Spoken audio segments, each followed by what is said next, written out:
네, 주님께 예배드리기 위해 오늘도 이 자리에 오신 여러분들을 진심으로 환영하고 축복합니다. 저는 매일 저녁 뉴스를 보는 게 하루 일과 루틴 중 하나인데요. 뉴스를 볼 때마다 정말 오늘 하루에도 수많은 일들이 일어났구나라는 것을 느낍니다. 다양한 사건, 사고들이 있지만 특별히 매번 빠지지 않고 등장하며 나오는 것이 있습니다. 그것은 바로 돈과 관련된 사건, 사고들입니다. 우리가 사는 이 자본주의 사회에서 돈은 우리 생활에 매우 중요한 역할을 합니다. 그래서 그런지 사람 간에 발생하는 문제들을 잘 살펴보면 이 돈과 관련되어 많은 문제들이 일어나는 것을 확인할 수 있습니다. 오늘 말씀 또한 이 돈으로 인하여 발생한 문제를 가진 한 사람이 나오는데요.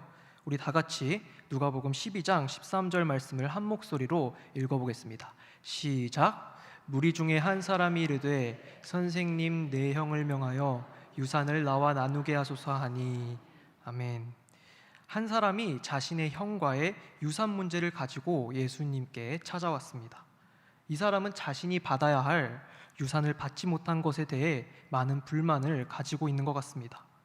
그런데 한 가지 특이한 점은 예수님을 선생님이라고 부르고 있는 점입니다. 선생님은 히브리어 원어로 랍비라고 하는데요. 이 랍비는 주로 당시에 율법을 사람들에게 가르치는 역할을 하였지만 사람들 간에 문제가 생기거나 분쟁이 생겼을 때 이를 조정하는 역할도 하기도 하였습니다. 그러니까 오늘날로 치면 재판장과도 같은 역할을 하였던 것입니다. 이 사람은 유산 문제를 두고 당시 유명 랍비이기도 하셨던 예수님께 찾아온 것입니다. 그렇다면 예수님께 찾아온 이 사람은 예수님께서 어떻게 반응하고 계실까요? 우리 다 같이 누가복음 12장 14절의 말씀을 한 목소리로 읽겠습니다. 이르시되 이 사람아 누가 나를 너희의 재판장이나 물건 나누는 자로 세웠느냐 하시고. 아멘. 우리 예수님께서는 사람들 사이에서 벌어지는 문제를 중재하기 위하여 오신 분이 아님을 분명하게 말씀하고 계십니다. 맞습니다. 우리 예수님께서는 하나님과 인간 사이에 중재를 하러 오신 분이지 인간과 인간 사이에 중재를 하러 오신 분이 아니라는 것입니다. 예수님께서는 이 랍비이기 이전에 우리를 죄 속에서 구원하여 주실 구원자로 오신 분입니다. 하지만 지금 이 유산 문제를 가지고 예수님께 찾아온 사람은 예수님을 구원자로 보는 것이 아니라 자신의 유산 문제를 해결해 줄 그저 한 명의 랍비로 바라보고 찾아온 것입니다. 이것은 이 사람이 지금 이 구원보다도 당장 자신의 이 유산 문제를 해결하는 것이 자신의 삶에 더욱 중요한 문제라고 생각하고 있다는 것을 보여줍니다. 이렇게 유산 문제를 가지고 온 이 사람에게 예수님께서는 다음과 같이 말씀하고 계십니다. 우리 다 같이 15절 말씀을 한 목소리로 읽어보겠습니다. 시작. 그들에게 이르시되 삼가 모든 탐심을 물리치라. 사람의 생명이 그 소유에 넉넉한 데 있지 아니하니라 하시고. 아멘. 우리 유산 문제를 가진 이 사람이 아마도 원하는 것은 예수님께서 깔끔하게 이 유산 문제를 해결해 주시고 실제로 이 많은 유산을 받게 되는 것일 겁니다. 그런데 예수님께서는 이 유산 문제를 직접 해결해 주시지 않으시고 그저 탐심을 물리치라라고 말씀하십니다. 도대체 왜 이렇게 말씀하시는 것일까요?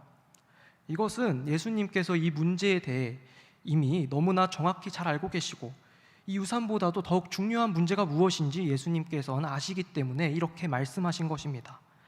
여러분, 지금 이 사람은 다른 사람도 아닌 자신의 가족인 형과 유산 문제를 두고 분쟁 중에 있습니다. 우리가 이 살아가다 보면 정말 이 돈 앞에선 가족도 없구나라는 것을 느낄 때가 종종 있습니다.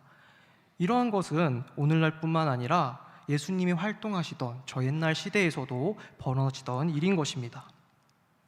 돈은 우리 생활에 정말 큰 유익을 가져다 주지만 한편으로 이렇게 사랑하는 가족마저도 갈라놓게 만들기도 합니다. 그런데 이것이 정말 돈의 문제일까요? 사실은 돈의 문제가 아니라는 것입니다. 진정한 문제는 바로 우리 마음속에 자리 잡고 있는 탐심, 바로 탐심의 문제가 진정한 문제라는 것입니다. 우리는 모두 인간이기 때문에 종종 살다 보면 마음속에 이 탐심이 올라오는 것을 느낄 때가 있습니다. 저 또한 예외는 아닌데요. 저도 이제 막 성인이 되었을 때 이 탐심이 마음속에 깊이 올라온 적이 있습니다. 저는 특별히 성인이 빨리 되고 싶었습니다. 왜냐하면 이제 성인이 되면 내가 필요한 물건, 내가 먹고 싶은 음식이 생기면 언제든지 내가 벌어서 살 수 있기 때문이었습니다. 그래서 저는 이제 학교를 다니면서 바로 알바를 하기 시작하게 됩니다. 이제 학교를 다니면서 알바를 하고 막상 첫 월급을 받고 보니 이 월급을 잘 사용하지 못하겠는 것입니다. 내가 직접 땀 흘려서 일해 보니까 이게 돈이 정말 쉽게 버는 것이 아니구나라는 것을 느끼게 된 것이죠. 그래서 그런지 점점 통장에 돈이 조금씩 쌓여가기 시작했습니다. 어느 순간 저는 이 100만 원이라는 돈을 만들게 되었고, 사실 이쯤 되면은 이제 조금 알바도 내려놓고 이제 본업이 이제 학업에 집중하는 것이었기 때문에 학업에 조금 더 집중하고 내가 필요한 물건도 사고 그래야 되는데, 이상하게 100만 원을 만들어 놓고 보니 더 큰 돈을 만들어 놓고 싶은 것입니다. 이번에는 200만 원을 만들어 볼까 이런 생각을 하고, 그러니까 본래는 원래 내가 먹고 싶은 음식, 내가 살면서 필요한 물건을 사려고 이렇게 번 것이었지만 어느 순간 이 목적들은 사라지고 돈 그 자체가 목적이 되어버린 것입니다. 지금 생각해보면 이것이 바로 제 마음속에 일어나던 탐심이었던 것 같습니다. 탐심은 이렇게 사람을 만족하지 못하게 만듭니다. 그리고 진정 중요한 가치가 무엇인지 잊게 만듭니다. 이제 말씀으로 다시 돌아와서 유산 때문에 지금 화가 나 있는 저 사람이 과연 이 유산 문제를 해결하고 실제로 많은 유산을 받게 된다면 저 사람 마음속에 있는 탐심은 사라질까요? 그렇지 않을 것입니다. 오히려 더 큰 탐욕과 욕심으로 가득 차게 될 것입니다. 유산을 받게 되면 잠깐은 기쁘겠지만 금방 그것에 만족하지 못하고 더 큰 재물을 쌓기 위하여 눈에 불을 켜며 살 것입니다. 그래서 예수님께서는 직접 이 유산 문제를 해결해 주는 것이 아니라 저 사람 마음속에 있는 근본적인 문제, 탐심의 문제를 짚어주신 것입니다. 그리고 이제 16절부터는 예수님께서 이 탐심이 얼마나 사람을 어리석게 만드는지 비유를 들어 말씀하시기 시작하십니다. 우리 다 같이 16절부터 18절까지의 말씀을 한 목소리로 읽어보겠습니다. 시작. 그들에게 말하여 이르시되 한 부자가 그 밭에 소출이 풍성하매 심중에 생각하여 이르되 내가 곡식을 쌓아둘 곳이 없으니 어찌할까 하고 또 이르되 내가 이렇게 하리라 내 곡간을 헐고 더 크게 짓고 내 모든 곡식과 물건을 거기에 쌓아두리라. 아멘. 이 비유 속에서 지금 한 부자가 등장하고 있는데요, 우리 옛날에는 농경 사회였기 때문에 이 곡식물이 결국 재물, 돈을 상징하였습니다. 이 부자의 밭에는 곡식이 풍성하게 열렸습니다. 곡식이 풍성히 맺힌 것은 너무나 부자에게 좋은 일이지만 곧이어 부자에게는 한 가지 걱정거리가 생기게 되는데요, 그것은 바로 이 곡식을 쌓아둘 곡간이 부족하게 된 것입니다. 물론 부자에게는 이미 곡식을 쌓아둘 곡간이 있었지만 이제 그곳만으로는 충분하지 않아 더 큰 곡간을 지으려고 하는 것입니다. 이렇게 많은 재물을 얻게 되면 세상만사 걱정이 없어질 것 같지만 오히려 그 재물로 인하여 또 다른 고민이 발생하고 있는 것입니다. 특별히 이 부자의 말을 잘 살펴보면 부자에게 한 가지 특징이 나타나는 것을 확인할 수 있습니다. 내가 곡식을 쌓아둘 곳이 없으니 내가 이렇게 하리라 내 곡간을 헐고 내 모든 곡식과 물건을. 17절 18절 말씀에 나타나 있는 부자의 말입니다. 부자는 특별히 이 내가라는 표현을 많이 사용하고 있습니다. 이것은 이 부자가 얼마나 자기 소유에 대한 강한 집착을 가지고 있다는 것을 보여주는 것입니다. 그러니 이 자신의 소유를 지키기 위해 이미 곡간이 있음에도 더 큰 곡간을 만들려고 하는 것입니다. 우리가 여기서 한 가지 알 수 있는 사실은 부자도 다 같은 부자가 아니라는 것입니다. 정말 많이 번 만큼 사회에 환원하고 또 어려운 이들을 위해 봉사하고 또 사회 발전을 위해 힘쓰는 그런 부자가 있는가 하면 자신밖에 몰라서 자신만을 위해 벌고 쓰는 그러한 부자가 있다는 것입니다. 지금 이 비유 속에 나와 있는 부자는 철저히 자신만을 생각하는 부자입니다. 그렇다면 이 부자는 어쩌다가 이렇게 자신밖에 모르는 사람이 되었을까요? 아마도 이 부자는 이 모든 결실이 오직 자신의 능력, 자신의 노력으로만 이루어진 결실이라 생각해서 그럴 것입니다. 자신이 열심히 일해서 쌓아놓은 것을 굳이 뭐하러 남에게 나누려고 하겠습니까? 그런데 사실 이 밭의 곡식이 풍성히 열린 것은 물론 이 안엔 자신의 노력도 들어가 있겠지만 그 이전에 이 곡식이 잘 자라도록 모든 환경을 허락하여 주신 하나님께서 함께 하시니 가능한 일인 것입니다. 우리도 살다 보면 이 점을 놓치고 살아갈 때가 종종 있습니다. 내가 시험에 합격하거나 혹은 회사에서 승진을 하거나 좋은 결과를 이루었을 때 오직 그 모든 것들이 나의 능력과 나의 힘으로만 이루어진 결과라 생각할 때가 있습니다. 물론 그 안엔 나의 노력도 들어가 있겠지만 그 모든 것에 앞서서 우리 하나님께서 그 모든 순간 나와 함께하고 계셨다는 그 사실을 잊지 말아야 할 것입니다. 그 사실을 기억한다면 이렇게 풍성하게 맺힌 이 곡식들이 당연한 것이 아니라 하나님께서 나에게 주신 선물로 받아들여질 것입니다. 그리고 그 선물을 자신만을 위하여 사용하지는 않을 것입니다. 우리 이 말씀을 기억하며 항상 주님 앞에서 겸손한 마음으로 내가 가진 이 모든 것들을 주님께서 주신 선물로 받아들이고 작은 것에도 감사함으로 나아가는 신일의 모든 성도님들이 되시기를 간절히 축복합니다. 마지막으로 19절부터 21절의 말씀을 한 목소리로 읽어보겠습니다. 시작.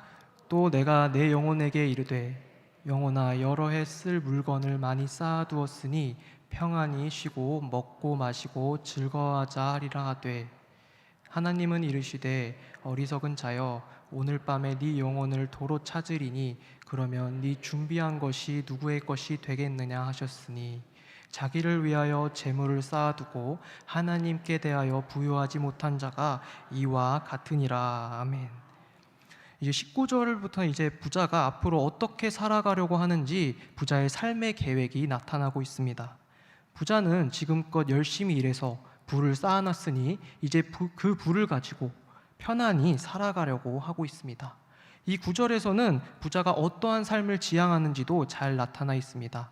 부자는 먹고 마시고 즐기는 삶, 지극히 육체적이고도 향락적인 삶을 계획하고 있습니다. 그리고 그 계획 속에는 역시나 하나님도 없고 이웃도 없고 오직 자기 자신만이 들어 있습니다. 부자의 삶의 중심에는 자기 자신만이 들어가 있는 것을 확인할 수 있습니다. 많은 재산을 쌓아놓고 편안한 노후를 보내려는 이 계획은 어떻게 보면 세상적으로는 너무나 이상적이고 누구나 꿈을 꾸는 그런 계획일 것입니다. 하지만 이러한 계획을 가진 부자를 두고 왜 하나님께서는 어리석은 부자라고 말씀하고 계시는 것일까요? 부자는 지금 나름 성공적인 삶을 지금껏 살아왔을 것입니다. 지금껏 자신이 삶에 계획한 대로 모든 일이 진행되니 앞으로의 계획도 자신의 힘과 능력으로 모든 것이 이루어질 것이라 생각할 것입니다.